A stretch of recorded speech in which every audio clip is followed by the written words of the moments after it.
တရားတတိတော်အေချမ်းလေးမှတရားတောင်းဝင်ပြုတော်မူပါရှင်ဗျာ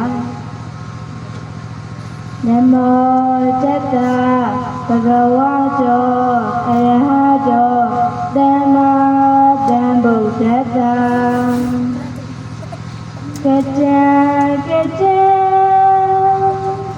ဝိဇာနာမသုတ္တဝါနာဓမ္မဒေသနာ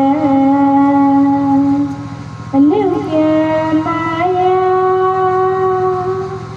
နာတိယ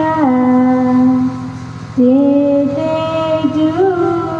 ညာနာဥဇကံတိရဗုဒ္ဓဒေသနာ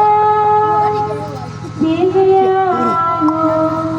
တိချာသောမနာတဘောကြ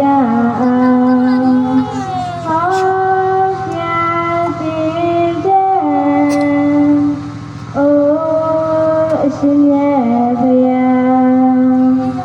နာဘဝေကတံခြေလာ၍နေရတရားနေလာသိ၍ဘုရားဘုရားခွင့်သာကိုမြင့်စွာကြည်မြော